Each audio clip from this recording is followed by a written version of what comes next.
Once upon a time, a giant concrete monument existed in the Juche capital, where two traditionally dressed Korean women held up a sphere bearing a map of the Korean peninsula. Its name was the Arch of Reunification, or more formally, the Monument to the Three Charters for National Reunification. The name kind of speaks for itself. The arch was completed in August 2001 and dedicated to Kim Il-sung's efforts for reunification, facing south and reminding everyone of the unfinished national promise of a unified Korea. For 2 decades, the message was simple. North and South Korea are one blood, one nation, one family, tragically divided by the Cold War and ideologies. Then, suddenly, in January 2024, our respected Supreme Leader Kim Jong-un did something very brave. He fought this monument, and undoubtedly won. Yes, the Arch of Reunification was disintegrated, as well as the dream of Korean unification.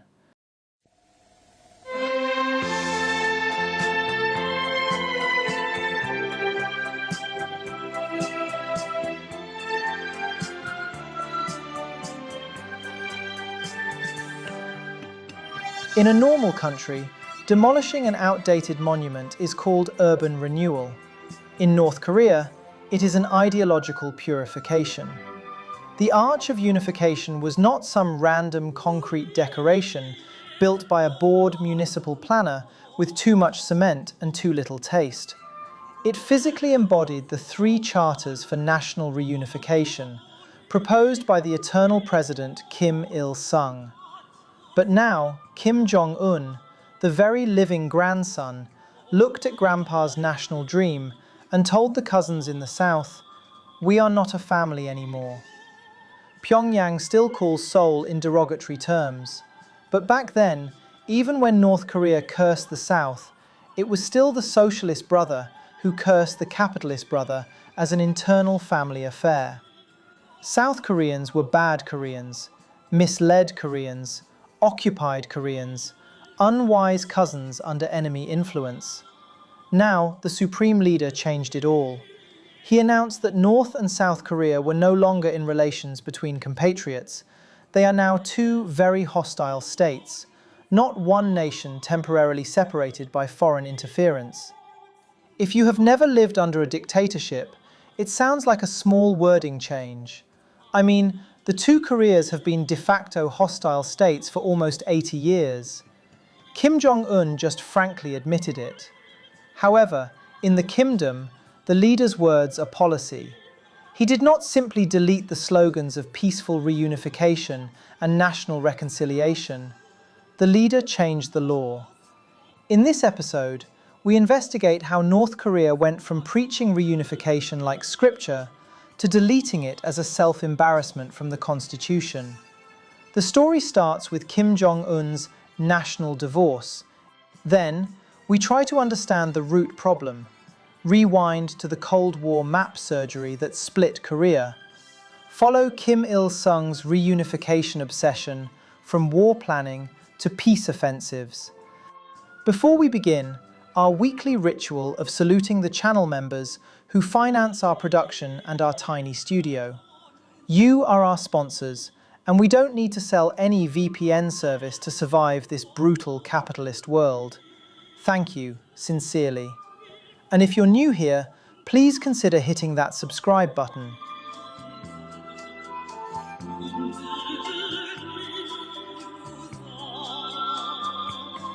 Now, buckle up, let's dig in.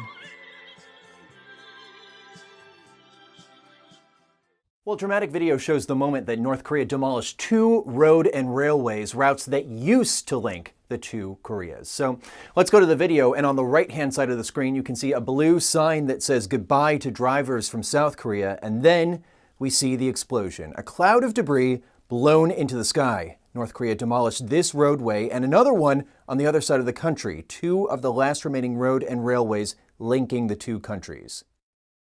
It's January 2024. Our Supreme Leader, Kim Jong-un, stood before the Supreme People's Assembly and solemnly announced a political divorce from South Korea. It was not another frozen period in inter-Korean relations, as things used to be. Kim said reconciliation and peaceful unification with South Korea were no longer possible. He called for the constitution to be rewritten, and accordingly, all language and symbols related to reunification, reconciliation, and fellow countrymen were removed nationwide. No debates, no charades, just an ideological U-turn. For decades, North Korea's official line was that there is only one Korea, the Democratic People's Republic of Korea, the one and only legitimate regime of the Korean peninsula. The ROK was just a puppet country temporarily occupying the southern half of the DPRK's territory. South Koreans were compatriots under enemy influence. They were indeed enemies, but not foreign enemies. They were the bad relatives that went crazy under America-backed imperialist influence, the lost sheep who built Samsung, fell in love with iced Americanos, and loved electing presidents they could later send to prison. Therefore, the old propaganda materials talked about everything in combined statistics like 3,000 ri of beautiful land and 80 million compatriots. If you visited Pyongyang and ever questioned those empty-looking skyscrapers with unfinished interiors, your tour guide would probably wittily answer that those luxury high-rises are reserved for South Koreans after reunification. Pyongyang used to have an entire ecosystem for this dream of reunification, with all different sorts of patriotic-sounding organizations. The oldest and strangest was the Democratic Front for the Reunification of Korea, also called the Fatherland Front. It was a massive united front umbrella, led by the Workers' Party, and supposedly representing all patriotic forces working toward national reunification. Then there was the Committee for the Peaceful Reunification of the Fatherland, created in 1961, the National Reconciliation Council, founded in 1998, the Korea-Asia-Pacific Peace Committee for those post-Cold War inter-Korea talks, and the National Economic Cooperation Bureau for joint ventures like Kaesong Industrial Complex. And then, in 2024, the Supreme People's Assembly abolished the Committee for the Peaceful Reunification of the Fatherland. Soon after, the Fatherland Front itself was dissolved. These offices had existed to perform national unity, but now the idea of unity itself had become ideologically suspicious. During the 10th session of the Assembly, Kim Jong-un declared that the two sides were now in relations between two most hostile states, which are at war, and that the reunification of Korea can never be achieved with the Republic of Korea. He called for the constitution to be rewritten, so South Korea would be defined as the North's primary foe and invariable principal enemy. To prepare for the worst-case scenario, the constitution should specify that, if war breaks out, North Korea would pursue occupying, subjugating, and reclaiming the ROK and annexing it into DPRK territory. The Supreme Leader demanded the cut-off of cross-border roads and railways, plus the demolition of the reunification arch, publicly acknowledging the existence of two antagonizing Koreas on the same peninsula. To be honest, the road cut-off wasn't a big deal. The roads didn't have much traffic to begin with. With military presence on both sides, no average commuters would accidentally take a wrong turn and discover themselves at the other side of the peninsula. These were more symbolic moves. Roads mean connection, and railways tell us about commerce. North Korea destroyed the physical infrastructure that once symbolized inter-Korean cooperation to send a signal, to make a new definition of Korea. In the past decades, North Korea branded itself as the only legitimate state, a sovereign state with no stationed foreign armies and ruled by the dictatorship of the proletariat. Even with the economic hardship, the claim of being the only righteous state helped the Kim dynasty to uphold a sense of superiority.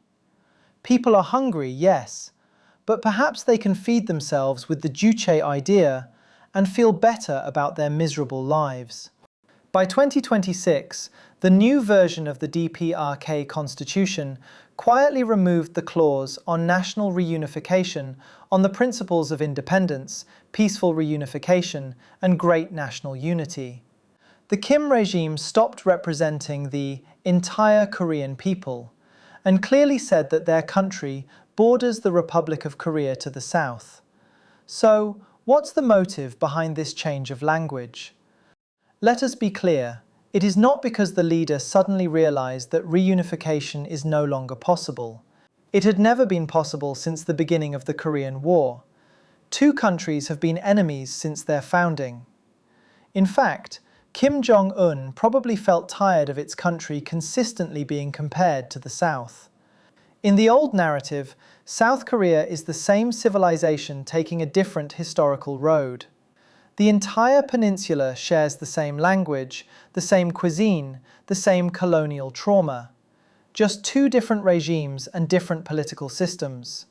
However, everyone, including North Korean college girls who watch smuggled K-dramas, knows that the South thrived, but the North failed. If two countries are the same blood, same people, why can one side impeach the president, but the other cannot even badmouth a word about their leader? In this situation, calling the rich and developed Southerners your brother is just embarrassing yourself. A dictatorship can survive sanctions, shortages, and diplomatic isolation, but it struggles emotionally when its democratic neighbor keeps flexing its new Genesis and latest Samsung tech. If you insist that you and your neighbor belong to the same family, your kids and spouse would naturally question your leadership and ability to manage the household, even if you've tried every possible way to intimidate them. On the contrary, pointing directly to the Republic of Korea as an enemy, it is easier to ban K-pop and K-dramas by labeling them as foreign cultural invasions. If the situation worsens, the leader can even threaten the world to nuke the South, since they are not a family anymore, and it won't be a case of domestic violence. This is why a formal national divorce matters, not because North Korea insulted South Korea. Pyongyang insults Seoul the way normal governments issue weather reports. All of these help the leader Kim to secure the Kim regime and prevent people from blaming him as the culprit of the North Korean misfortunes. But at the cost of this, it is destroying one of the pillars of the Kim regime's legitimacy. The revolutionary, anti-imperialist Korea, founded by the guerrilla hero Kim Il-sung, has lost its original color. It is a forever abandonment of the unification dream. Kim Il-sung and Kim Jong-il drew Koreans living abroad to the struggle for reunifying the country, which has been divided by the US imperialists. Kim Il-sung devoted heart and soul to the country's reunification. To understand how strange Kim Jong-un's decision is, we need to understand what he just buried. The founding grandfather, Kim Il-sung, did not intend to create the northern half of Korea. That would have been too small. He wanted to create a new Korea that threw the colonial humiliation away and defeated imperialist enemies, a nation that proudly stood on the world stage, no longer being bullied by the superpowers. Our story began in August 1945, when Japan surrendered and Korea was finally liberated after 35 years of colonial rule. And this liberation surely meant national independence. On August 10, 1945, two young American officers, Dean Rusk and Charles Bonesteel, were asked to draw an American occupation zone on the Korean peninsula. They had to move quickly, with minimal preparation, and no Korean experts in the room. They took a National Geographic map as a cheat sheet and simply chose the 38th parallel. It is one of those big moments that sounds too absurd to be real. A nation's future was cut in half by two overworked officers, a map, and the urgent need to keep Seoul in the American zone. Of course, at the time, the division was supposed to be temporary. There was more or less an agreement. The Soviet Union would occupy the north. The United States then took the south. Korea would eventually become independent, but under supervision. It was 1945, the very beginning of the Cold War. At December's Moscow conference, global powers agreed that Korea would move toward independence after a period of international trusteeship. The decision led to national fury. Koreans opposed the idea of trusteeship because, after 35 years under Japanese rule, people knew it was just another form of colonialism. The Moscow Conference created the Soviet-American Joint Commission, but it soon collapsed as both sides accused the other of trying to establish a proxy government aligned with their own political ideology. In late 1947, the Korean question was handed over to the United Nations. Meanwhile, Korean leaders went into a political dogfight. Leftists, nationalists, conservatives, communists, anti-communists, and independence activists all fought over Korea's future based on their own imagination. As expected, the left-right struggle turned violent. The centralist independent thinkers like Cho Man-sik, Liu Won-hyung, and Kim Koo were either marginalized or brutally murdered. The two big brothers of the Cold War respectively installed their obedient puppets to rule the North and the South. The Republic of Korea had an American-backed, hardline, anti-communist-instituted elder, Syngman Rhee, who was convinced that he represented the legitimate Korean state. In the North, the Soviet-backed comrade Kim was much younger and had a beautifully moving anti-Japanese guerrilla story back in Manchuria. So, by late 1948, Korea was formally divided. They were not two normal states, but claimed themselves as two rival governments of one Korea. Both Seoul and Pyongyang claimed the whole peninsula. Neither accepted the other as legitimate. There was no clean, demarcated international border. Violence soon rose over who had the right to exist. Both sides sent units across the border and planned for a reunification based on the principle of annexation. The only difference was that Kim Il-sung had Stalin's tanks. Although President Rhee got his degrees from Harvard and Princeton, Washington did not really trust him. We won't go into details there, but frankly, Uncle Sam wasn't wrong. At this point, the South had soldiers, but barely any heavy equipment. No real tank force. No strong air force. The Americans wanted South Korea to be capable of defense, not capable of starting a northern expedition. The North was different. With Soviet help, Kim Il-sung built the Korean People's Army into a stronger offensive force. It had Soviet advisors, Soviet equipment, T-34 tanks, heavy artillery, and combat-experienced Korean soldiers who had returned from the Chinese Civil War. By 1950, the North had a serious military advantage. Kim Il-sung was not just a puppet sitting in Pyongyang waiting for Stalin to press the red button. He was an ambitious local revolutionary who wanted to unify Korea under his own regime. He lobbied Moscow again and again, insisting that the South could be defeated quickly and that the Americans would not intervene decisively. In 1949, Kim visited Stalin and essentially argued that North Korea should jab the South with a bayonet. A very lovely metaphor, isn't it? It's like making homicide a national policy. Stalin was cautious and dubious. What would the Soviets gain from such an invasion? If we look at the big picture, this suspicion made perfect sense. US forces had not withdrawn from Korea until June 1949. The Chinese Civil War was not fully settled. A war in Korea could trigger a larger conflict with the US before Moscow got ready. Stalin was brutal, but not stupid. He preferred other people to bleed on a schedule rather than letting young Soviets die meaninglessly. But soon, the strategic environment changed. The Chinese Communists won the Civil War. The Soviet Union tested its first atomic bomb, and Washington suddenly appeared less willing to directly stop communist victories in Asia after the fall of mainland China.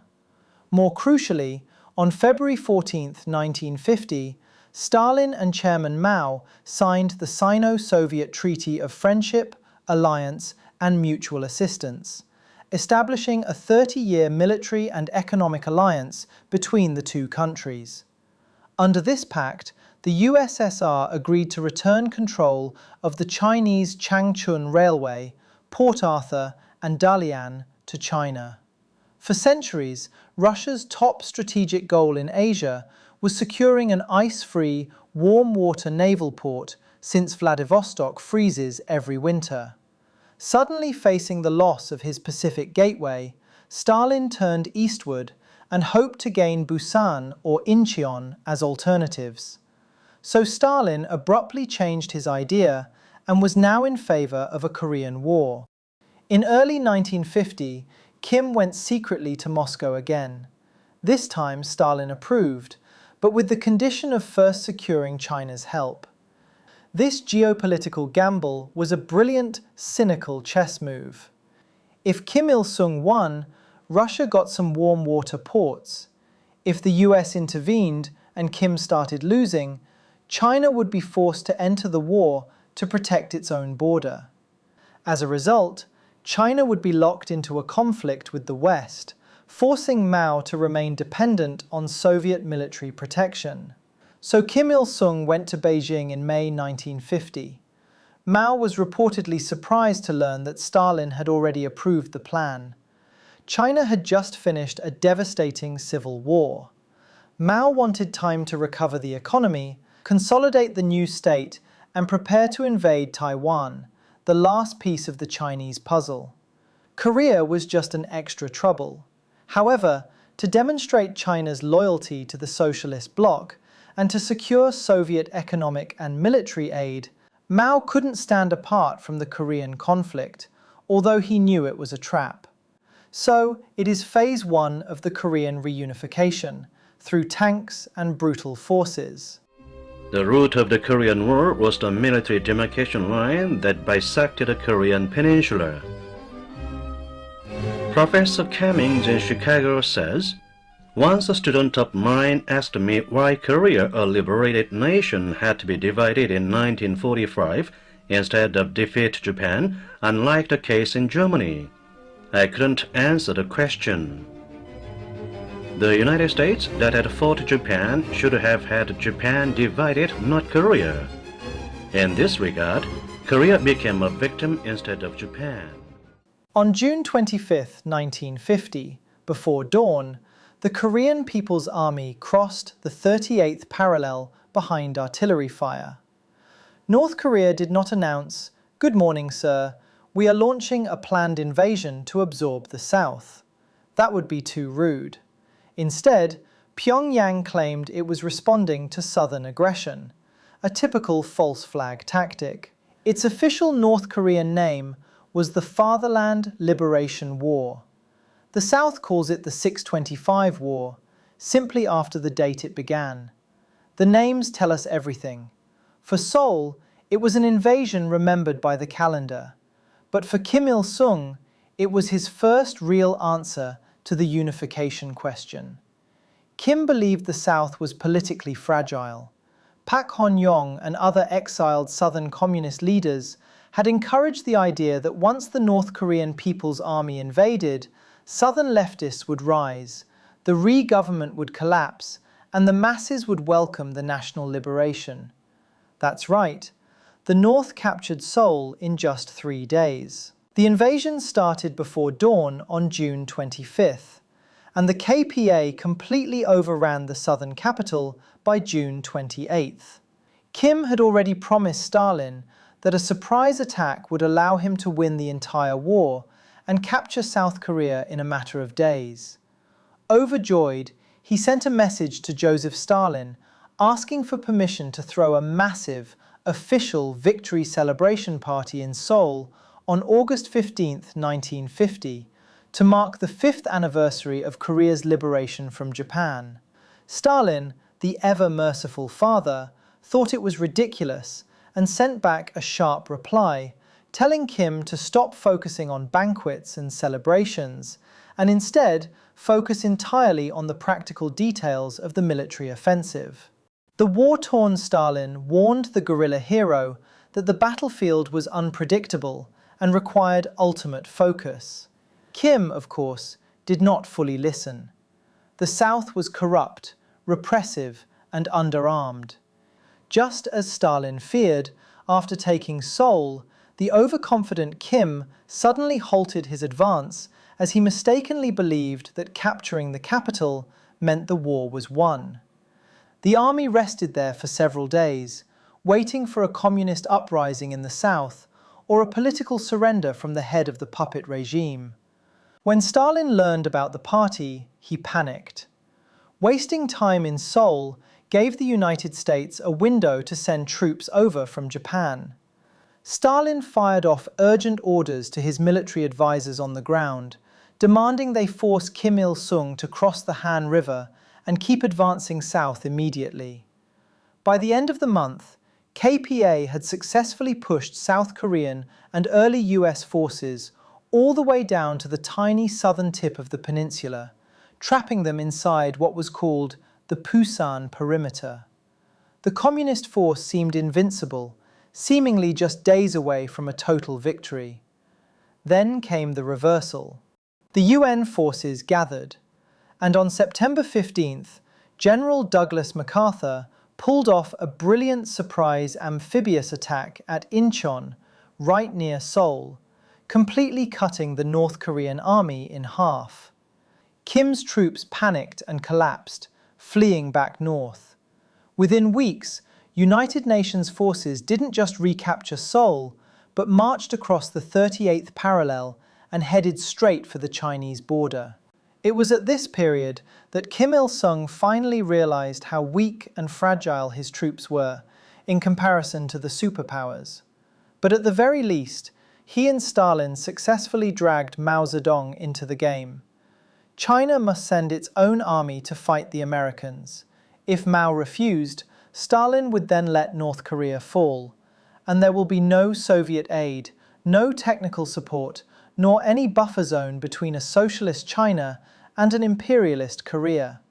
China crossed into the war in October 1950, pushed UN forces back, and the proxy war became a meat grinder. Millions of people died in a span of 3 years. Seoul was captured and recaptured multiple times, leaving the entire city in ruins. By the time an armistice was finally signed in July 1953, ironically, the border between North and South Korea ended up almost exactly where it had started, at the 38th parallel. It was a war with no winner, no forceful reunification imagined by Comrade Kim, no warm water port needed by the Russians. The Soviet Union eventually gave up Port Arthur and Dalian in 1955, handing them back to China and forever losing its Pacific foothold. Chinese soldiers lost their lives. The American troops were somehow defeated for the first time, losing an average of 12,000 soldiers per year, a higher death rate than the war years later in Vietnam. Kim Il-sung learned a hard lesson. His little kingdom was not the master of its own destiny. The Soviet Union and America are playing a chess game, and North and South Korea are just pawns on the chessboard. Not just reunification by war, but all kinds of reunification were impossible as long as the two superpowers were still in a game. North Korea could not even survive without foreign rescue. In the official DPRK telling, the Korean War was a glorious victory over American imperialism. North Korea was on the defensive side. Kim Il-sung led the people through fire, and the country was not rescued by China and supplied by the Soviet Union. But in reality, the Korean War became the DPRK's founding trauma, which inadvertently justified mass militarization, social repression, and the country's dictatorship. The American imperialist army was stationed under the 38th parallel, lurking for the best opportunity to attack. The Socialist Korea thus started to prepare for a war that may never come. Looking in retrospect, the most durable legacy of the Korean War is that reunification became a permanent emergency.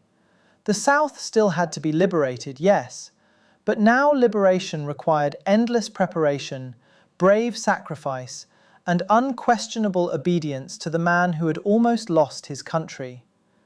Kim Il-sung knew that North Korea could not unify the peninsula alone. This is the ugly truth behind all later Juche theories. Pyongyang's lifeline was controlled by Moscow, Beijing, Washington, and the UN Security Council meetings in New York City. Therefore, North Korea's post-war reunification policy became a strange mixture of confidence and fear. On the one hand, the Kim regime refrained from other conflicts and focused on reconstruction. For nearly 2 decades, North Korea's economy actually grew faster than the South's. The strategy shifted from reunification by force to reunification by livelihood and conviction. It is the second phase of the grand scheme of Korean reunification. The great leader called it peace offensives, a plan to convince South Koreans that life under communism was better. The idea of peaceful reunification first appeared in newspapers, while North Korean secret agents tried to fund anti-government protests and to build a network of communist guerrillas in the South. In the mid-50s, North Korea's national confidence soared as the Soviet Big Brother kept covering its utility bills. They launched the Cholima movement in 1956, a high-speed economic rebuilding campaign that grew the country's industrial capacity by a shocking yearly rate of over 20%. Meanwhile, South Korea in the 1950s was a deeply impoverished, corrupt dictatorship that solely depended on American food aid. Kim Il-sung weaponized this stark contrast of livelihood as communist propaganda, issuing public radios and leaflets to the South, bragging that the North had free healthcare, free education, and a 0 unemployment rate. Pyongyang even petitioned Seoul to open inter-Korean postal exchanges, commercial trade, and free travel between civilians across the demilitarized zone. But President Ri grudgingly declined the offer. These peace offensives did partially succeed. By pumping propaganda into the South and painting President Syngman Rhee as a corrupt imperialist warmonger, Pyongyang successfully fueled deep public anger. In 1960, South Korean students and citizens rose up and sent Syngman Rhee into exile. For a brief period, the anti-communist strongman was gone, the ROK was in political chaos, and the door to a communist-led reunification seemed wide open.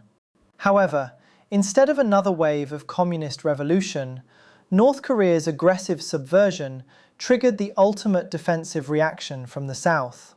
Fearing that the country would be turned red, a cruel, highly organized military general named Park Chung-hee launched a military coup in 1961.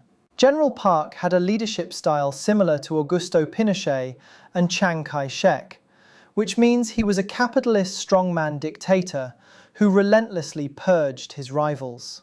South Korea essentially mirrored North Korea's authoritarian methods to survive. The Korean Central Intelligence Agency was created to systematically hunt down, torture, and imprison anyone suspected of being a North Korean agent, student rebel, or communist sympathizer. President Park did a top-down, state-directed economic planning, just like the Cholima movement that eventually led to the miracle on the Han River. The North's peace offensives inadvertently created its own worst nightmare. Kim Il-sung forced the South to develop a brutal, hyper-efficient security state and a powerhouse economy. So, in the 60s, Kim was frustrated as he realized that the South Korean people probably would not rise for communism by themselves. But the good news is, Now, the US Army was bogged down in the Vietnam War. His little kingdom seemed to be temporarily safe. Out of caution of a later Vietnam-style imperialist invasion, Kim Il-sung built North Korea into a giant garrison. Well, post-war reconstruction was never limited to civilian reconstruction, right? In 1961, North Korea signed mutual defense treaties with both the Soviet Union and China. The next year, the country adopted the famous 4 military lines: arm the entire people, fortify the whole country, educate every soldier to become a party cadre, and modernize the people's army. So, every DPRK citizen became potential wartime manpower. For Kim, reunification meant that the North absorbed the South, never the other way around. The Vietnam situation got worse and worse, and our great leader sensed that the US military was stretched too thin and too far for the 38th parallel, and it was the perfect time for some real aggression. Since the reunification through conviction failed, Kim Il-sung adopted the strategy of irregular, asymmetric warfare. We may call it the third phase of the Korean reunification, reunification by exporting the revolution. In 1968, the great leader came up with a plan to decapitate the fake Korean president, Park Chung-hee. He sent a well-trained 31-man commando death squad unit, disguised as South Korean soldiers, across the border. Their mission was to sneak directly into the presidential palace and address the root problem. The result? The team was spotted just 800 meters from the palace. It quickly became a bloody firefight, and 59 people were killed in total. Just 2 days after the failed assassination attempt, North Korea attacked and captured a US Navy spy ship, the USS Pueblo, taking 82 Americans hostage and bringing the peninsula to the absolute brink of total war. Later the same year, the North organized an intrusion called the Uljin-Samchok landings, sending another 120 communist commandos by sea to land on South Korea's eastern coast. It was guerrilla warfare by definition. Their goal was to set up guerrilla bases in the mountains and recruit local peasants to overthrow the government, as Che Guevara and Fidel Castro did in Cuba. But unfortunately, in the end, those commandos were completely wiped out by the South Korean military. By the end of the 1960s, Kim Il-sung had learned another uncomfortable lesson. South Korea was not Cuba, and Park Chung-hee was not Batista. The students did not welcome northern death squads, and no guerrilla bases could have a foothold in the South. The dream remained the same: one Korea under Pyongyang's rule. And our great leader became peaceful again. Kim Il-sung would say, "I'm going to conduct foreign affairs to the best of my ability on behalf of Comrade Kim Jong-il. All our officials must wholeheartedly support Comrade Kim Jong-il." These precious words contain his expectation that the whole party, army and people would complete the Juche Accords, firmly united around Kim Jong-il. After the failure of guerrilla warfare, Kim Il-sung faced a frustrating reality. Teams of commandos had turned corpses, yet Park Chung-hee was still there in the Blue House. The great leader made a strategic shift and moved the reunification project into its phase 4, negotiation on the facade, dirty plotting in secret. Park Chung-hee's dictatorship was cruel, paranoid, and extremely allergic to democracy. By comparison, Kim Il-sung looked like a harmless grandpa, kindly providing everything to his subjects. Seoul's calculation had changed as well. Park followed a build first, unify later strategy. After all, when your country is poor and filled with people who might overthrow you, you'd better be defensive, not offensive. As South Korea's economy improved, President Park was more confident of holding diplomatic peace talks rather than throwing knives at each other's backs. Look at the grand picture. The United States was withdrawing from Vietnam. Nixon went to China. The Soviet Union and America had a sweet period of détente. I mean, even the Soviet Big Brother and the American Eagle could be friends with benefits. Why not the Korean brothers? In fact, the rapprochement was threatening both Korea's lifeline. Brezhnev shaked hand with Nixon. What if these two sugar daddies secretly agreed to withdraw all economic and military support from the Korean peninsula? Thus, an inter-Korean peace talk was desperately needed.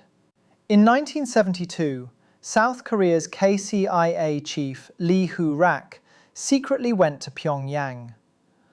North Korean Vice Premier Pak Song-chol later went to Seoul to meet President Park. Of course, both men were terrified of being assassinated in the enemy capitals. But they nonetheless nailed their jobs. Soon, the two Koreas shocked the world with the jointly announced July 4th South-North Joint Communique. Two regimes agreed that reunification must be achieved based on three main principles. Independence, meaning the unity must be achieved without relying on or being controlled by foreign superpowers. Peace, aka not using military force against each other. Grand national unity. The goal of reunification should transcend differences in ideas, ideologies, and political systems. These ideas were propagandized in the North as the three principles of national reunification. For a brief moment, the peninsula entered a strange thaw. The coordinating committee met. The Red Cross talks brought separated families, and propaganda shifted from total denunciation to the possibility of dialogue.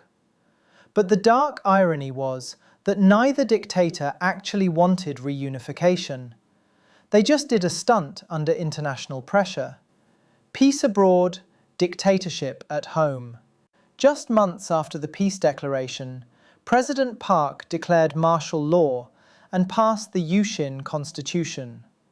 He addressed the nation and claimed that the geopolitical landscape was shifting too fast.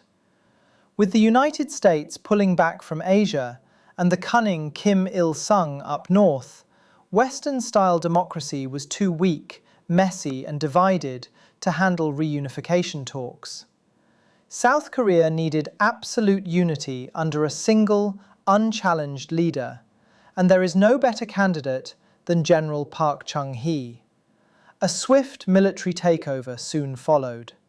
General Park dissolved the National Assembly, banned all political parties, ran a rigged election, and won 99.9% of the votes. 2 months after President Park grabbed absolute power, Kim Il-sung did the exact same thing in the north. On December 27, 1972, North Korea adopted a brand new socialist constitution. The original 1948 version was largely a copy of the Soviet blueprint and treated reunification as a military goal. In contrast, the newer one replaced Soviet leftovers, including Marxism-Leninism, with Juche. Article 4 officially declared Juche, Kim's ideology of national self-reliance, as the supreme guiding principle of the state. Kim Il-sung, as the supreme leader, was formally elevated above the party. The old charters defined Seoul as the official capital, a city inconveniently and temporarily fallen under the enemy's hand.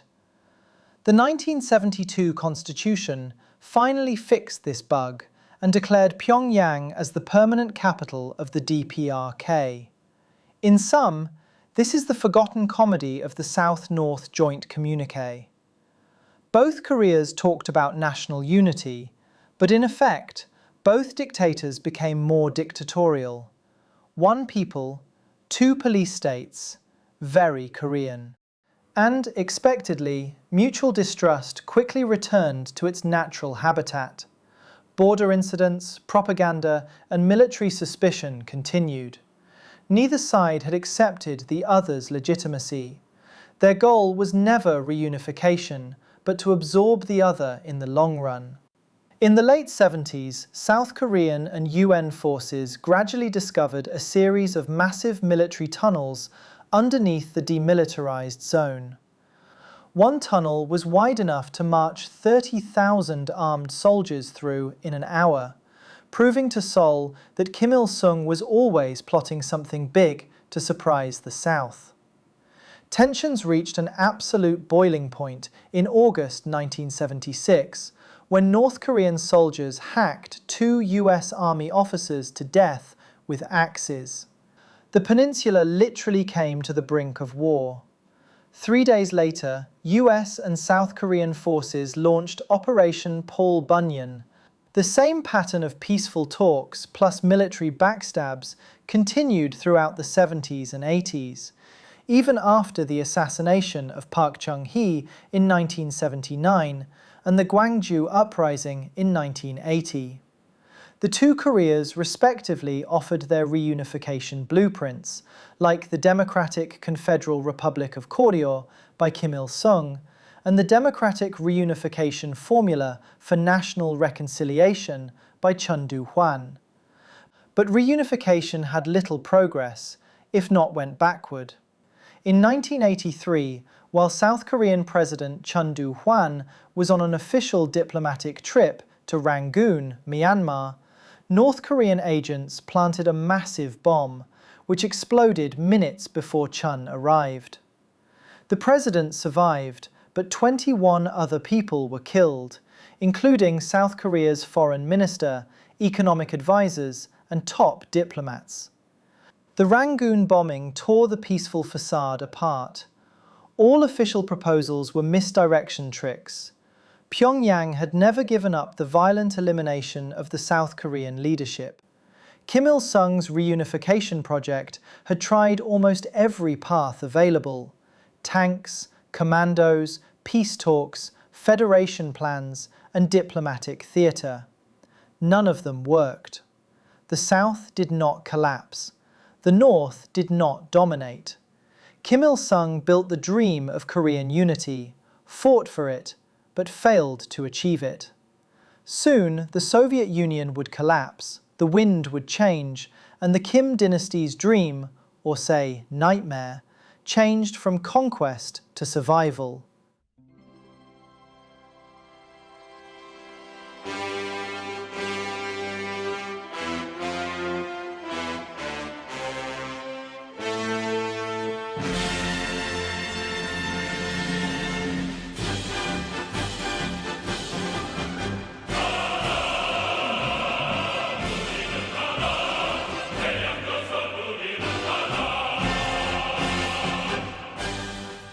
From a blunt military ambition into a permanent ideological stalemate, Korea's reunification project was never really a domestic business. Regardless of what the three principles say about national sovereignty, the Korean peninsula is all about foreign interference and Cold War geopolitics. Gradually, reunification became a part of the North Korean national religion. It's a faith everyone was required to believe in, even though the Southerners refused to convert. But when the 90s came, things got way crueler than any South Korean propaganda broadcast. East Germany disappeared into West Germany. The socialist bloc dissolved. The Soviet Union was dismantled. And the DPRK economic system stopped breathing. People had to wonder, if the peninsula reunifies under the South system, what happens to the Northerners and to the Kims? Suddenly, unification stopped being a romantic national tango and became a question of the Kim regime's survival. The revolutionary outpost was completely beaten down by the puppet South. The lesson for the Kims was brutal and simple. The moment barriers open like the Berlin Wall, the socialist system cannot negotiate as an equal. The country tried to rescue itself, but at the same time, it strictly kept the door shut. For a dynasty that treats the state like inherited property, unification began to look like losing the house in a divorce. How did the Kim regime manage to save itself in a post-Soviet world? And how did the Korean question become an international headache that no superpower could solve? Let's pause here and see you in part 2.